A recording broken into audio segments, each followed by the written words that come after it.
It's time to accelerate. Hi, I'm your host, Andy Paul. Join me as I host conversations with the leading experts in sales, marketing, sales automation, sales process, leadership, management, training, coaching, any resource that I believe to help you accelerate the growth of your sales, your business, and most importantly, you. Hello, and welcome to Accelerate. Joining me on the show today is Ken Thoreson, actually returning to the show for the second time. He's the president of Acumen Management Group and author of several books on sales, sales management, hiring, personal development. Ken, welcome back to the show. Hey, Andy, it's great to hear your voice, and I'm excited to be able to be asked back for a second time. Yeah, well, I mean, we had such a good time the first time. I thought we had to do it again. And maybe just take a minute, if people maybe who didn't have an opportunity to listen to the first episode, introduce yourself a little bit more fully, what you do and who you do it to. Well, Acumen Management started 19 years ago, and the primary focus when it started was to really work on the weak link of most organizations, and that tends to be sales management, sales leadership in that role. So we've dedicated ourselves with workshops, blogs, books around how to improve the sales manager, from leading an organization to sales compensation planning to recruiting and hiring a high-performance team. And my latest book is called Slammed for the First-Time Sales Manager. So we're really involved in helping that role. We also provide keynote programs at many sales conferences.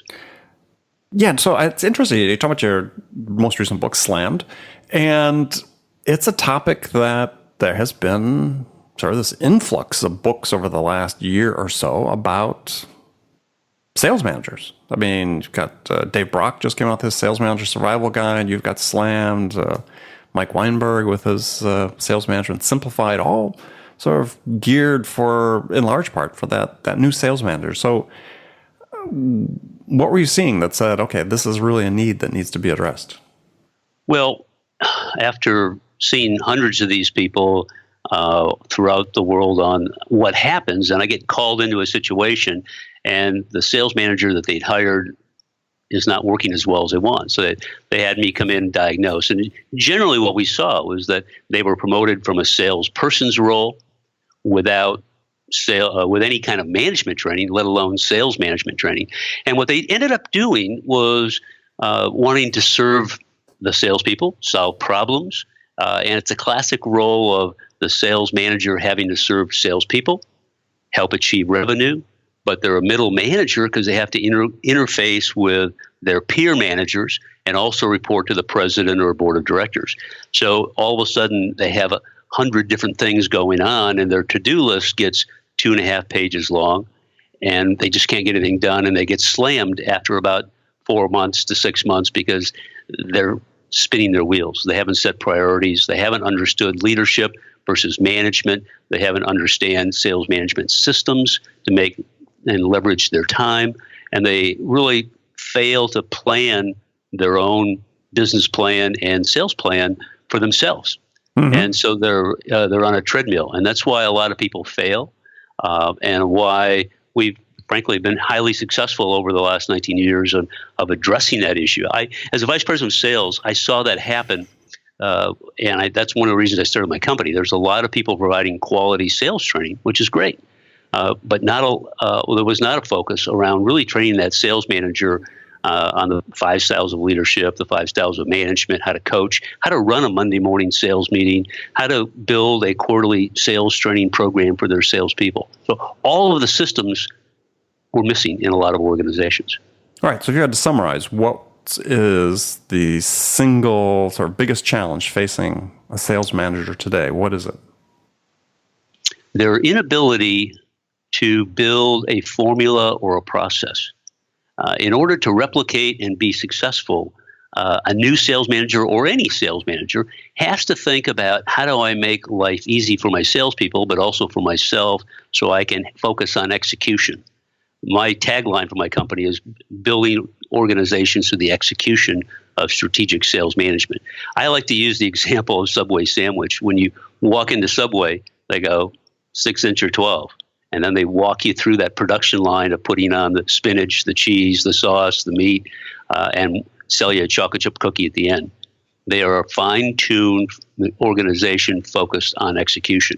Most sales organizations do not have all those pieces in place, or the salespeople are not well enough trained to have a process. So this is not a new problem. This is the ever been problem for sales managers.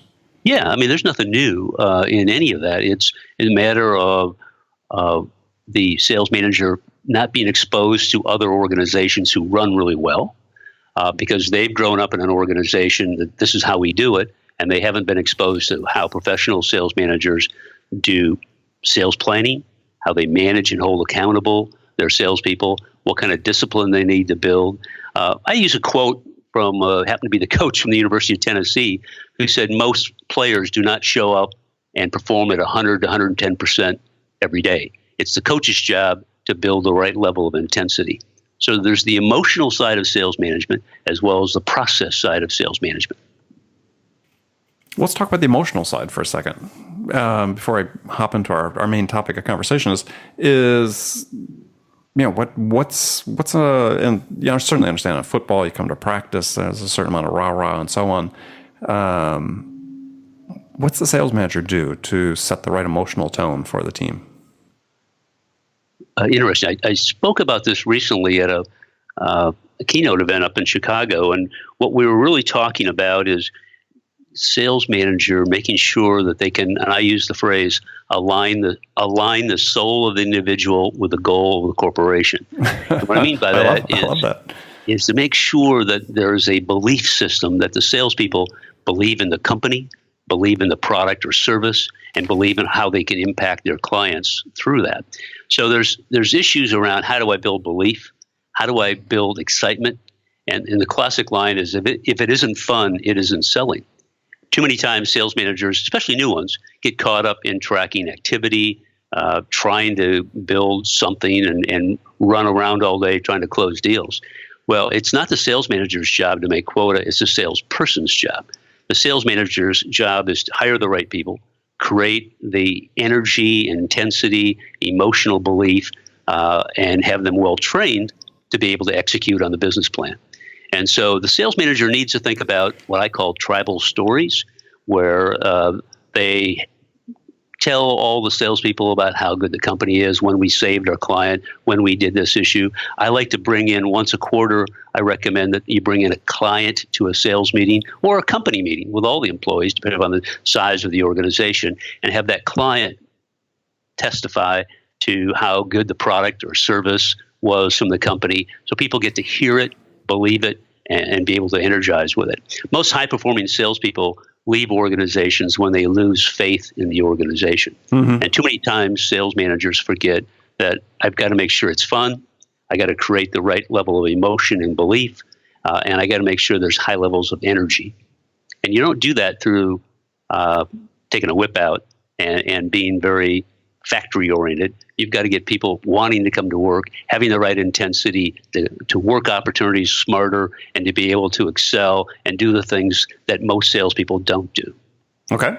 Well, that's a great segue into one of the things I wanted to speak with you about, which is sales hiring. I mean, you've written a book on this called Your Sales Management Guru's Guide to Recruiting High-Performance Sales Teams. So why is hiring such a difficult task for sales managers to get right? Lots of reasons, and that's why I wrote the book. But the first element is they do not consider recruiting part of their marketing plan. So we like to suggest with our clients that they create a sales recruiting marketing plan. What does that mean? Well, just like any marketing plan, it's diversified. I want to maybe be on the internet. I may be we like to suggest, as boring, is to put an ad in your local business section, display ad every 60 days, whether you're hiring or not. The key issue is that generally the high-performing salespeople may not be looking when you want to hire somebody. So you've got to build a 12-month campaign always to be out in front of your audience. When you go to a trade show, you recruit at the trade show. You don't work the booth if you're the sales manager. You're looking around looking for talent at that trade show. If you're interviewing people on a day-to-day basis, or you're running an ad on a website bulletin board, you have to be able to look and see what happens in all those areas. So first of all, quantity and activity from a marketing campaign is critical. Number two, it's hard because they haven't prepared a sales presentation as to why you want to come to my company. In college football, recruiting is a major issue. And if you have a top 10 recruiting class, you're going to get the top 10 4-star and 5-star football players. Same idea that they have to have a good sales presentation to be able to get those guys there. And then it gets back into hiring and building a sales process or sales interviewing process. Well, I think that one of the things you bring out in your book relatively early on in it is that, and I see this all the time with companies, is hiring managers, they take the path of least resistance to hiring people. And it's, not looking at strategic, you talk about this term you use, downward hiring, which I think is really, to me, sort of the critical thing that I see happen time and time again. And maybe why don't you explain what the downward hiring is in your perspective and how you remedy that? It's really a formula we talk about is if you're really good, what I call A's, hire A's people. But if you're average and you're a B performer from an interviewer perspective, you hire C's. And if you're a C and not very good, you hire F's. And so it's very important that you improve your skills. For example, in the interviewing process, generally in the first 3 to 4 minutes, you make up your mind whether you like the person or you don't. And therefore, you start to ask questions differently. You assume issues. You have to remain skeptical in the interviewing process. Number two, my rule is for every one salesperson you hire, you have to interview 5 people. And you see people get lazy. They hire somebody, they see somebody, they have a hole, I got to fill it, they fill it, and 8 months later they shake their head and said, why did I hire Andy? Well, they never said that about Andy, but yeah, I've written about this. I use a baseball analogy. I say, when it comes to hiring and interviewing is you never swing at the first pitch. Good point. And here's a number that a lot of people don't know, that if you mishire somebody, it costs you generally 4 times what you paid that person during their stay. And I have a whole formula that I found. It's a research item, but it's really expensive for that mishire in your time, lost sales, training costs, everything thrown into that. So there are some statistics around it. And you also want to make sure that you have at least 3 people in your company interview each candidate. Yeah.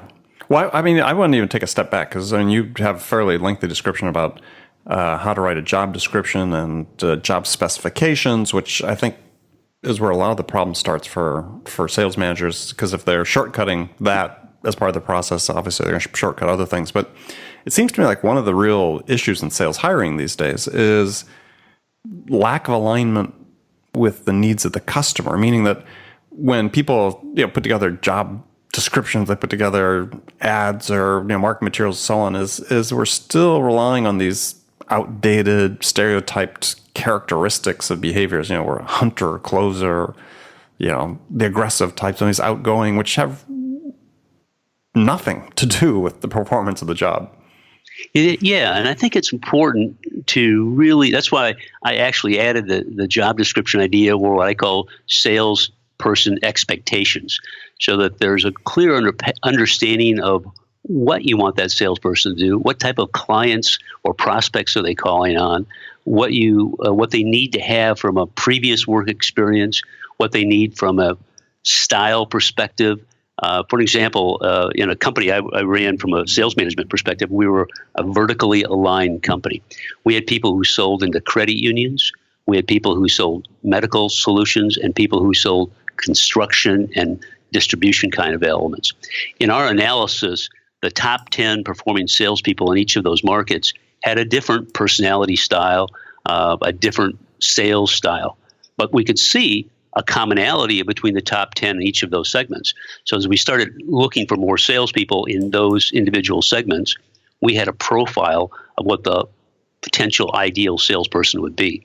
So one of the things I talk about in the book is coming up with the 5 previous work experiences that are going to be ideal for that role, and the 5, as you said, kind of characteristics of that person, not hunter or closer, but what kinds of personality, what kind of relationships, What kind of style are they?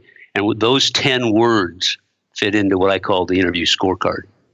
Yeah, I mean, and we'll get into the scorecard here in a second. But this idea of, I agree, is the characteristics should be much more about, empathetic, problem solver, responsive, curious, rather than, like I said, I urge managers listening to this, get rid of, delete the word hunter from your vocabulary. It doesn't have a role.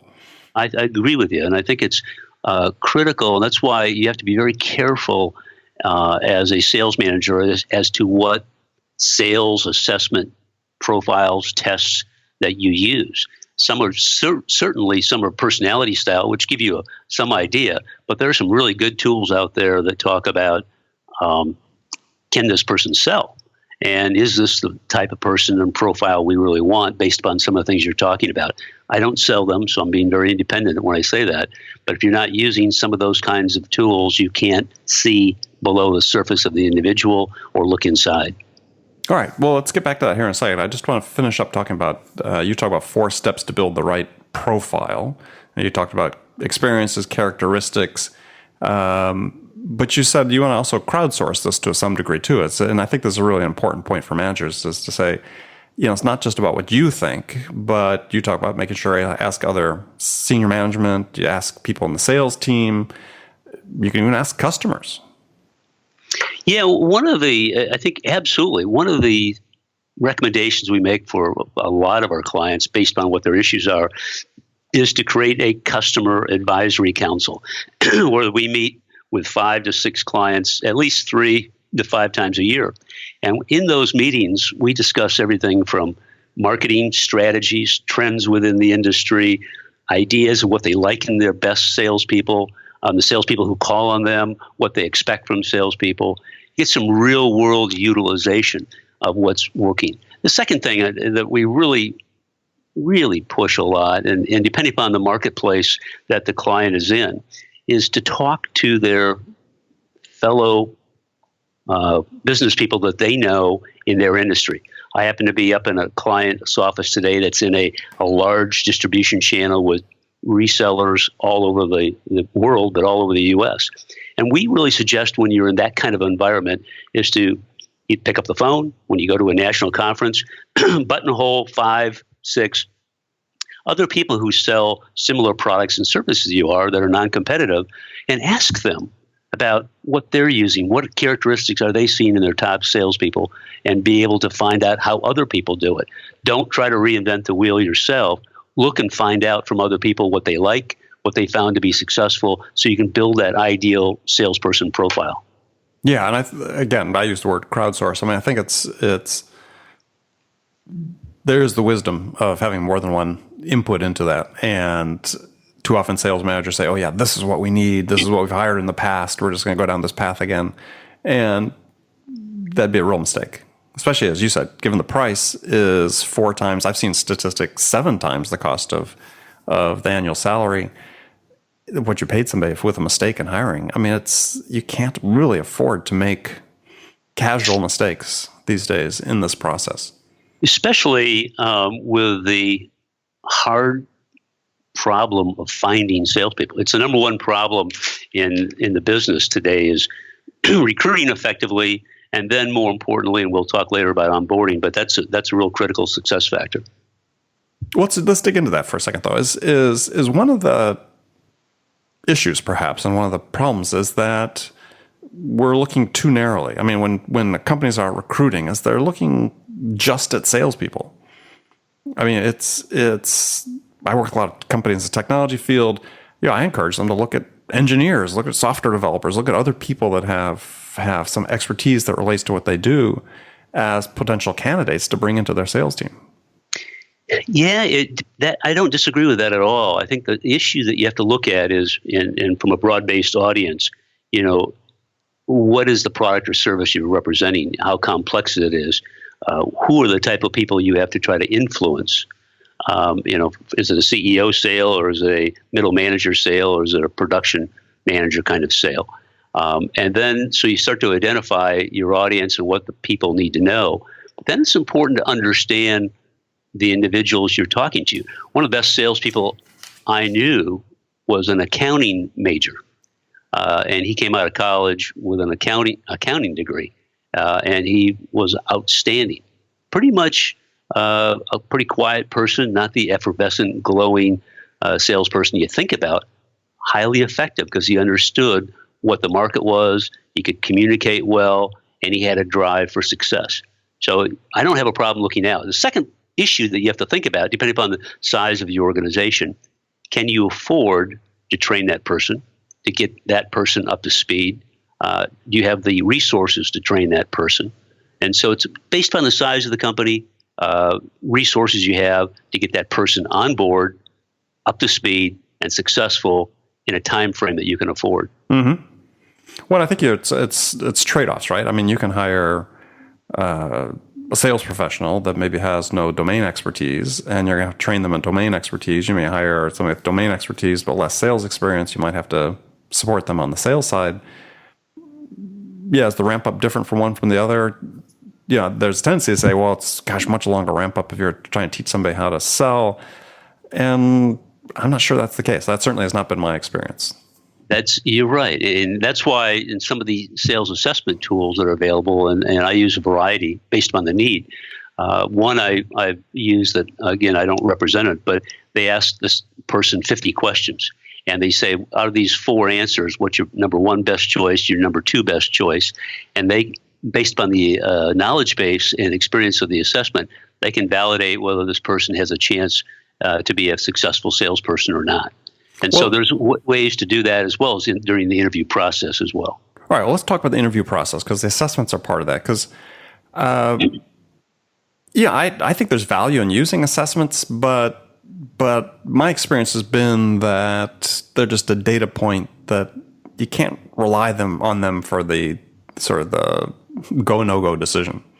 I know some companies do. They say, well, yeah, this person if they don't score above a certain score on this assessment, then we're screening them out.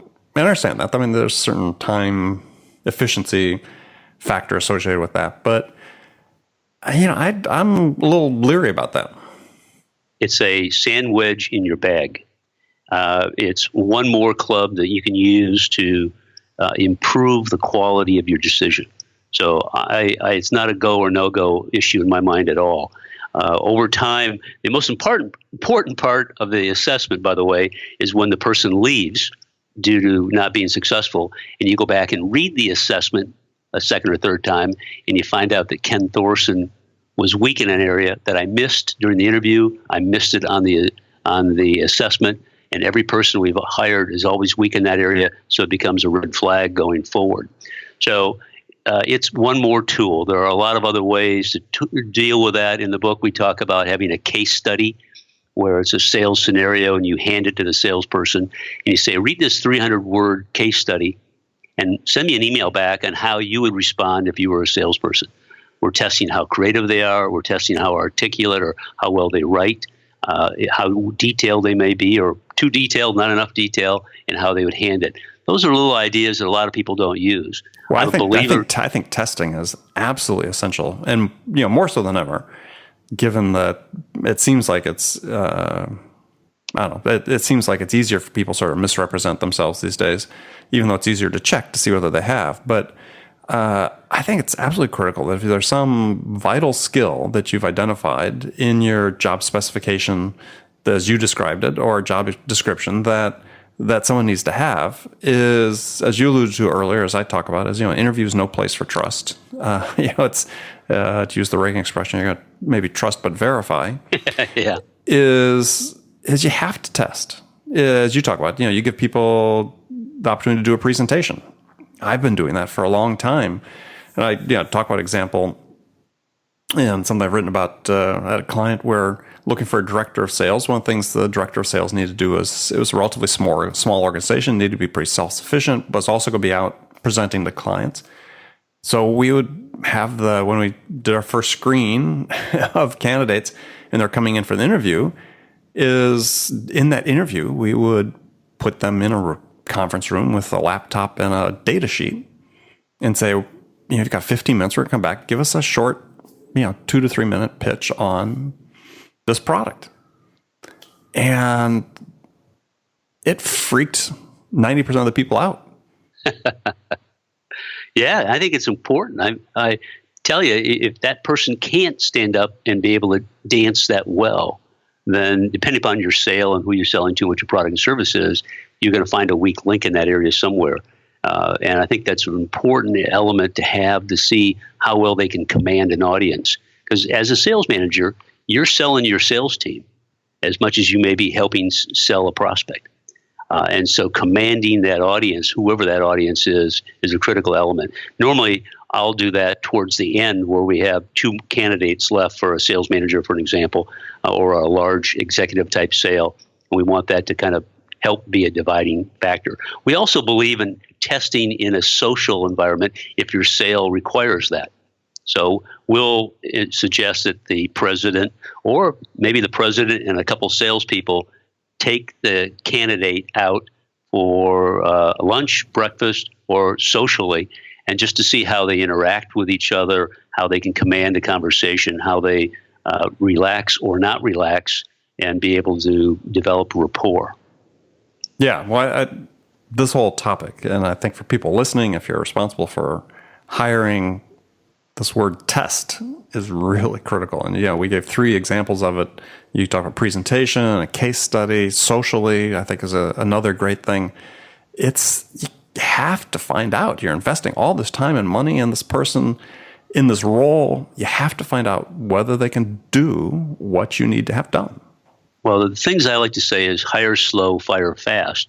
But the key issue, if you find an Andy Paul walking through your door, then it's important that you take him through your interview process. You may accelerate that interview process because you want to capture him, but do not miss a step. When you have a sales process, the reason you have a sales process is to ensure you build trust and confidence, you cover the bases, and you have an opportunity to improve your odds to win. You have an interviewing process for the same exact reason. Yeah, well, and there is a flip side to the interviewing process, which is the buying process on the part of the candidate. Exactly. And if you skip steps, it's just like with your customers. When people go through a buying process, they don't skip steps in their buying process. And you're going to have a sort of this disconnect with your candidates if you do that. One thing people always want to know, and you talk about this in your book, are great interview questions. And you talk about questions that measure competence and commitment. Do you have examples of questions that you like to ask that sort of assess either competence or commitment, as you talked about?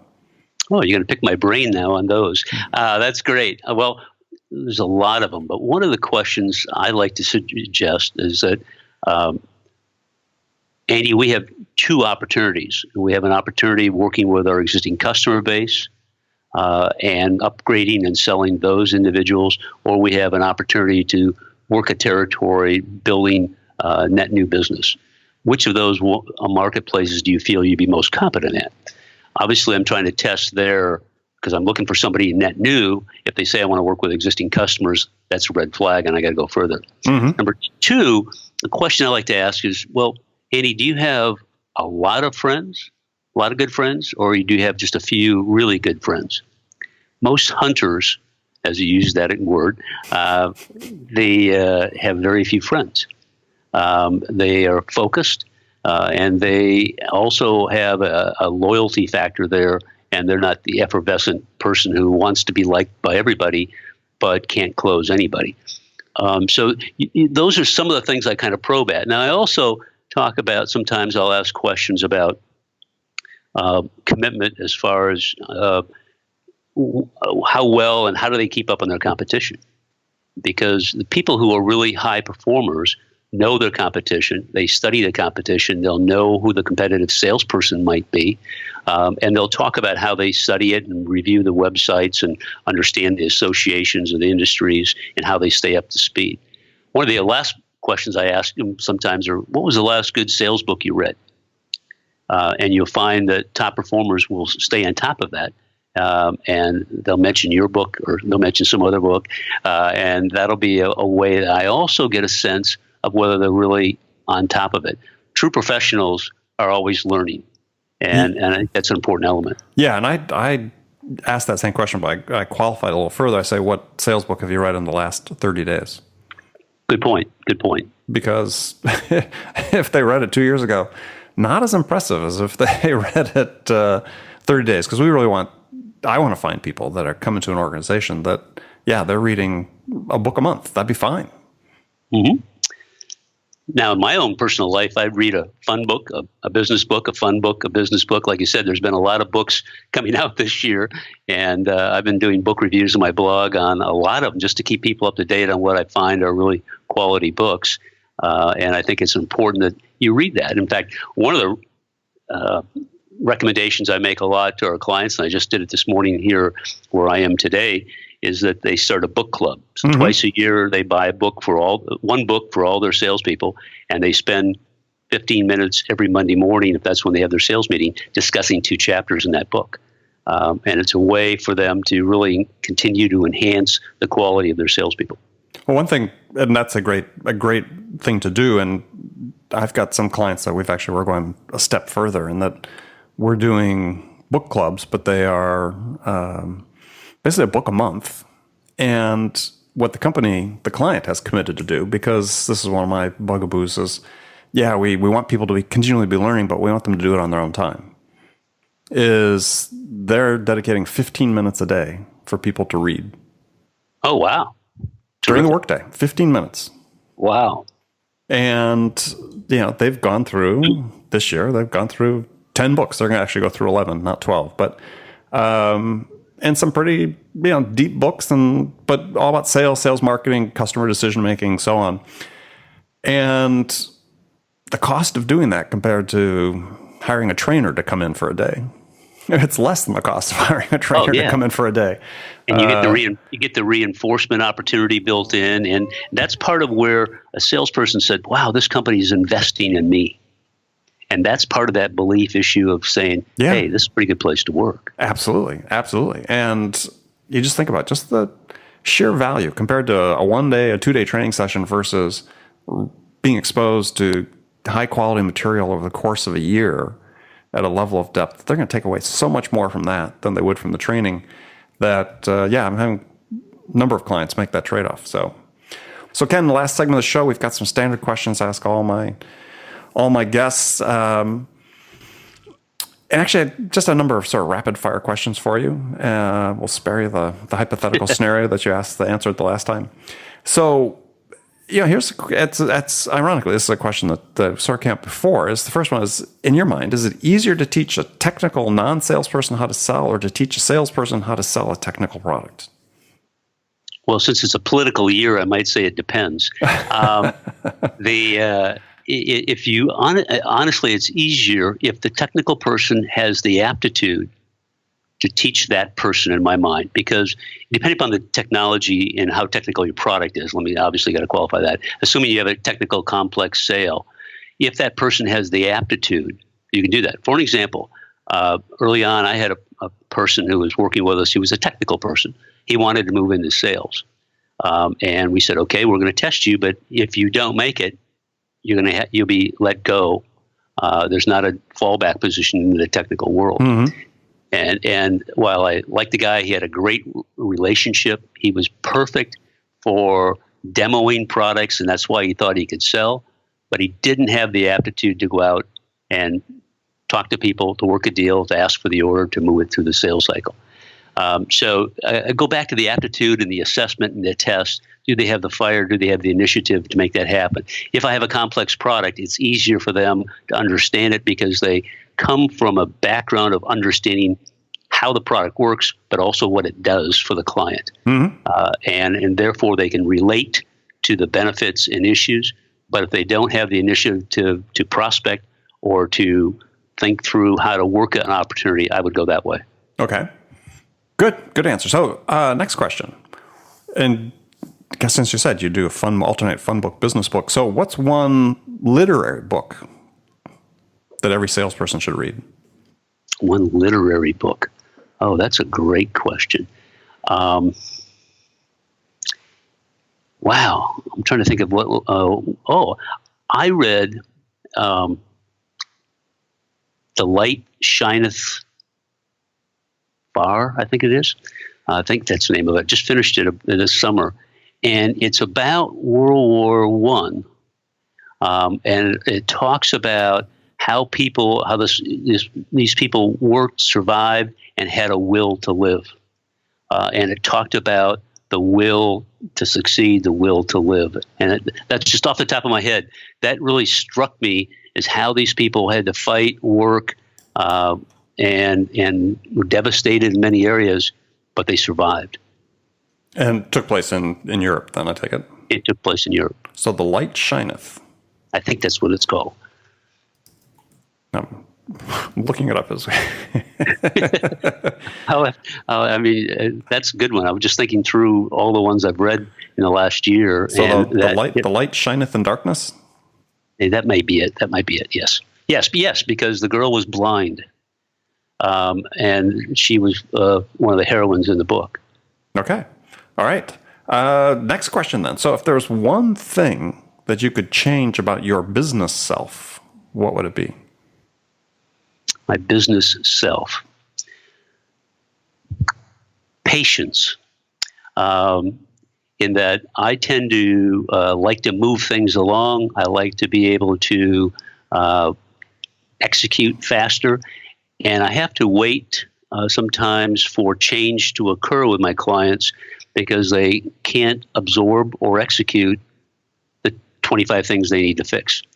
And so I think that's part of what I would think about my business self, and that I can walk in after the number of clients I've had, and the number of years in the business and exposure to hundreds of situations, that I can pretty much see 16 things that need to be fixed in the first day. And then we have to plot out a project plan that gives them enough time to absorb, to educate, and to operationalize my recommendations. Okay, so more patience. There you go. All right, so last one is, what's your favorite quotation or words of wisdom that you live by? That's easy. I have two, but the first one that hit me was, take advantage of the opportunity of a lifetime during the lifetime of the opportunity. Take advantage of the opportunity of a lifetime during the lifetime of the opportunity. And most organizations have about 8. Oh, go ahead. Well, do we know who that's by? Or I don't. Okay. I picked it up. I was sitting in Puerto Rico in an airport, and an old English gentleman gave that to me as I was talking to a couple other people on my team. He overheard us talking about a sales convention we had down there, and gave me that. And I've used that a lot. And it really happens because most individuals and most companies sometimes have a window of opportunity that might be 18 months long, or it may be 2 days long. And it's funny, I just used that this weekend as I was presiding over a ceremony of 2 people who were moving in together. This gentleman went to a party and saw a particular woman. They were having a scavenger hunt. He picked her out of the lineup. They went on the scavenger hunt, and 6 months later, they built a house together. They're moving in together. He took advantage of the opportunity of a lifetime during the lifetime of the opportunity. No, I like it. Okay, great. So that was the last question. So Ken, thanks again for being on the show. Tell folks how they can find out more about you. Oh, thanks. Certainly on my website at acumenmanagement.com. acumenmanagement.com. You can find some free resources. There's a white paper out there on the top 40 actions a sales manager should take. There's some free materials out there and free videos that you can take a look at how to hire, how to interview. There's an assessment tool for your sales compensation plans if you want to look at it out there. Or my blog. It's called Your Sales Management Guru, yoursalesmanagementguru.com. All right. Ken, thanks again. And remember, friends, thank you for spending part of your day with us. And remember to make it a part of your daily routine every day to deliberately learn something new to help you accelerate your success. And an easy way to do that, take a minute, subscribe to this podcast, Accelerate. That way you won't miss any of my conversations with top business experts like my guest today, Ken Thoreson, who shared his expertise about how to accelerate the growth of your business. So thanks for joining me. And until next time, this is Andy Paul. Good selling, everyone. Thanks for listening to the show. If you like what you heard and want to make sure you don't miss any upcoming episodes, please subscribe to this podcast on iTunes or Stitcher.com. For more information about today's guest, visit my website at andypaul.com.